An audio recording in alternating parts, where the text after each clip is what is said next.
بل پاس کر دیں, آپ کہیں جی 5 سال کی نااہلی ہے, کسی کو اپیل کا بھی کوئی فائدہ نہیں ہے. دبئی میں جدید سیاست ہو رہی ہے, یہاں پہ ہم بات کریں ملٹری کورٹس کی, تو بھائی ملٹری کورٹس آج تو نہیں بنے, یہ ایکٹ آج تو نہیں بنا. اور پاکستان تحریک انصاف اپنا دور بھول گئی ہے, جو ان کو درد اس وقت اچانک سے اٹھ گیا ہے.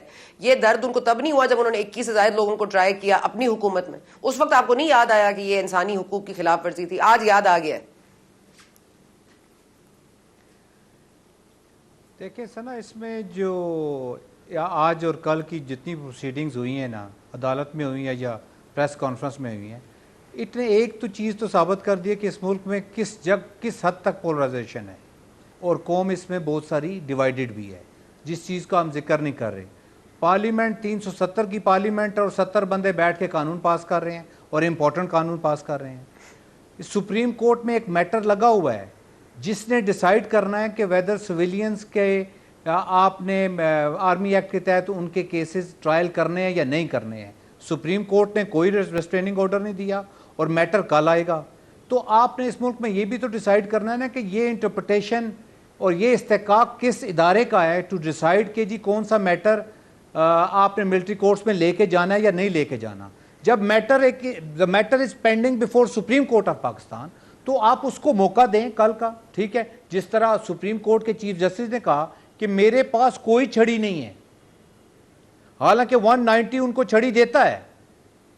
تو اس ملک میں کیا ہو رہا ہے, وہ یہی ہو رہا ہے کہ اداروں نے اگر اس ملک کی بہتری چاہنی ہے تو اپنے ادارہ کار میں رہ کے بات کریں گے. اور اس کے دیکھیں نا, انسٹیٹیوشنز آپ ڈیولپ ہی نہیں ہونے دے رہے. سپریم کورٹ میں پاشا صاحب ہمارے سینئر بیٹھے ہوئے ہیں, یقین کریں کیا ہو گیا ہے کہ اس ملک میں سپریم کورٹ کا چیف جسٹس یا اسلام آباد ہائی کورٹ کے چیف جسٹس صاحب کے پاس ہم آج پیش ہوئے, ججز کا ایک اوپینین اپنے بارے میں یہ ہو گیا ہے کہ ہم تو ویسے چھٹی گزار رہے ہیں, یا لوگ ادھر آتے ہیں بلڈنگ دیکھنے کے لیے, اتنی بڑی بڑی ہم نے عمارتیں بنا دی ہیں, لیکن اس ملک میں یقین کریں کہ کوئی قانون اور آئین کی وقت بالکل نہیں رہی. جس کا جی چاہتا ہے وہ کری جا رہا ہے. آپ کے پاس کوئی آپشن نہیں ہے, آپ کے پاس کوئی راستہ نہیں ہے کہ آپ کیا کریں. انسٹیٹیوشن اگر اس پوزیشن پہ آ گئے ہیں کہ سپریم کورٹ کا چیف جسٹس کہہ رہا ہے کہ میں کچھ بھی نہیں کر سکتا, ہائی کورٹ کے ججز کہہ رہے ہیں ہم کچھ نہیں کر سکتے, ہم گورنمنٹ کیٹیگوریکلی کہہ رہی ہے کہ اگر آرڈر پہلے آئے ہیں تو انہوں نے ہمارا پہلے کیا اکھاڑ لیا جو اب ہمارے بارے میں کچھ کر سکتے ہیں. تو یہ دیکھیں یہ سچویشن, یہ بہت زیادہ خوفناک پوزیشن ہے. اس میں آپ کسی انڈیویجول کو ڈسکس نہیں کر سکتے, انڈیویجول میٹر نہیں کر رہا. Sana I personally believe individual matter نہیں کر رہا. جس بندے نے جلاؤ گراؤ کیا ہے, جس نے اس کے بارے میں سازش کی ہے, یا جس نے اس کے بارے میں, تو آپ جو فیصلہ کرنا چاہتے ہیں آپ کر لیں. لیکن خدا را یہ تو دیکھیں نا, ایک انسٹیٹیوشن جس کے پاس مینڈیٹ ہے to decide about the matter, آپ اس سے یہ مینڈیٹ کس طرح لے سکتے ہیں, یا آپ اس کے مینڈیٹ کو فلاؤٹ کس طرح کر سکتے ہیں. یہ تو آپ نے خود فیصلہ کرنا ہے نا. کسی بندے نے جرم کیا ہے اور اس ملک میں یہ جرم ہوا ہے, اس کو آپ قانون اور آئین کے تحت اس کے اوپر قدغن لگائیں, اس کو ڈیو پروسیس آف لا سے لے کے جائیں. لیکن اگر آپ یہ امپریشن دے رہے ہیں کہ اس ملک کا جو قانون ہے, اس ملک کا جو جوڈیشل سسٹم ہے, آپ اس کو بالکل کرپل کر دیں گے, اس کو مفلوج کر دیں گے, اور وہ میٹر نہیں کر رہا. سر پھر ملاوٹ تو شروع کہاں سے ہوتی ہے, یہ مجھے کہنے کی ضرورت نہیں ہونی چاہیے. آج جو ان کو رد کرنے کا فیصلہ رکھتے ہیں, یا حق رکھتے ہیں, یا پاور رکھتے ہیں, وہی کبھی ان کو لے کر بھی آئے تھے, ان کو آؤٹ آف ٹرن پروموٹ بھی کیا گیا تھا. لیٹس ناٹ فرگیٹ کہ یہ بگاڑ جو ہے بہت عرصے سے ہے. اب تو اس کے ہم نے جو بویا اب ہم وہ کاٹ رہے ہیں نا. یہ ہر کوئی اپنی آؤٹ آف ٹرن جو اس کی تقرریاں ہوئیں, یہ سارا معاملہ کیا کس نے؟ ایسا ہی ہے, بالکل آپ صحیح کہہ رہی ہیں. لیکن آپ مجھے بات بتا دیں, ہم سارے یہاں تھوڑے بہتے سکول گئے ہوئے لوگ ہیں, آپ مجھے بتا دیں پاکستان میں اس سے پہلے کبھی ایسا ایشو آیا ہے کہ سپریم کورٹ کے پاس ایبسولوٹ اتھارٹی ہے, executive is under the provision of mandate of supreme court کے اس کی مانا جائے. یہ کب ہوا ہے؟ But when absolute authority is when it is subject to being controlled by someone else, then it's not, sir. Then it's not. اس کی پھر کمپوزیشن میں جس طرح بینچ کی تشکیل میں پرابلم ہے, اس طرح سے اس وقت سپریم کورٹ کے جو ججز صاحبان ہیں ان کی بھی بتا دیں. مجھے بتا دیں وقار سیٹھ صاحب کے فیصلے میں جسے سٹے دیا تھا وہ کون ہے, آج وہ کہاں ہے؟ مجھے یہ فرما دیجئے گا جو سٹے دیا ہوا ہے اس کیس کو, آج تک اس کی سنوائی نہیں ہوئی, وہ کون ہے, ان میں سے کون ہے؟ تو جب آپ ان کے اشاروں پہ چلتے ہیں تو پھر آپ کو ساتھ یہی ہوتا ہے. آپ نے کبھی انصاف کی بات کی ہو تو ہم بات کریں. عمران جو بات ہو رہی ہے نواز شریف صاحب کی واپسی کی, بھئی اقامت ان کو کیوں نکالا؟ آپ نے ڈیسائیڈ کیا, آپ نے پورے اتھارٹی لی, آپ نے انویٹ کیا, آپ نے عدلیہ کو بھی انویٹ کیا, آپ نے میڈیا کو بھی انویٹ کیا, آپ نے یہ ہونے دیا ہے, آپ نے یہ ہونے دیا ہے, اس لیے اب آپ کو رونے کا فائدہ نہیں ہے, حق نہیں ہے. قریشی صاحب مجھے سوری میں ایموشنل ہو رہی ہوں, مجھے اتنا غصہ آ رہا ہے کہ اس وقت ملک کا کچھ نہیں ہو سکتا. میں صرف ایک اسٹیٹمنٹ دے دوں قریشی صاحب, میرے بھائی ہیں, میں ایک اسٹیٹمنٹ دے دوں. جی رضا جی رزاق صاحب جی سر دے دیں. جی سر. ثنا میں صرف ایک اسٹیٹمنٹ دے رہا ہوں, اس ملک میں عدلیہ نے بہت زیادہ غلط فیصلے کیے ہیں, اس ملک میں بہت ظلم ہوئے ہیں, عدلیہ کے تھرو ہوئے ہیں. جب بھی کسی ملٹری ڈکٹیٹر نے اس ملک میں قدغن لگائی ہے تو اس نے صرف عدلیہ کی مدد سے قدغن لگائی ہے, اکیلے نہیں لگائی, ان کے ساتھ مل کے کہی ہے. لیکن آپ نے یہ بھی فیصلہ کرنا ہے کہ آپ سر یہ ملا جلا رجحان جو ہے وہ کہیں نہ کہیں تو بیٹھنا تھا, کہاں لے کے جائیں گے؟ ہاں سر وہیں لے کر جائیں گے جہاں سے آئے تھے. میں اب اور واضح طور پر کیا کہوں؟ اوکے میں ذرا احمد قریشی صاحب آپ ہی جواب دے دیں, ایک واضح جواب آپ دے دیں کہ کہاں جائیں پھر بھائی؟ ایبسولوٹ اتھارٹی تو بس آپ بتا دیں کدھر ہے, کس کے پاس ہے, پھر کیا کریں؟ ثنا آج کے جو D G I S P R کا پریس کانفرنس ہے اس میں جو سب سے خطرناک بات تھی اس پہ شاید میں ابھی میڈیا کوریج دیکھ رہا تھا, اس پہ شاید سب سے کم فوکس کیا گیا ہے. جو سب سے میرے نزدیک جو آپ کو بہت ساری جو سوالات آپ اٹھا رہی ہیں ان کا جواب بھی دیتا ہے, وہ ایک چھوٹا سا جملہ تھا جو D G I S P R کہہ کر نکل گئے آگے. انہوں نے کہا کہ اس وقت جو تھریٹ پرسیپشن ہے پاکستان کی اسٹیبلشمنٹ کو, جو ان کے سامنے نظر آ رہا ہے کہ اس ملک کو خطرہ ہے, اور اس وقت تمام جو توپیں ہیں ان کا رخ اس خطرے کی طرف موڑ دیا گیا ہے. وہ خطرہ کیا ہے؟ D G I S P R نے کہا اس وقت جو single biggest threat facing Pakistan right now is اندر سے جو خلفشار اور ڈویژن کا خطرہ ہے.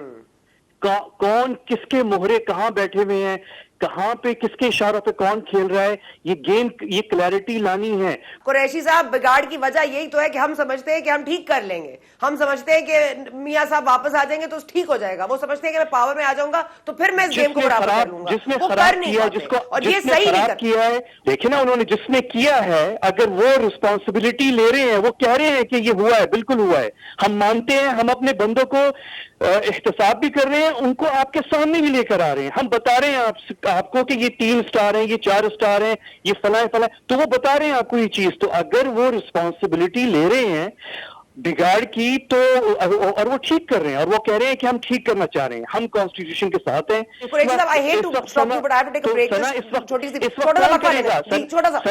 کون کرے گا؟ وہ جو دبئی میں سیاست کر رہے ہیں وہی کریں گے سر, میرا خیال ہے. 1 منٹ وقفے کے بعد واپس آتے ہیں. جی ہمارے ساتھ رہیے.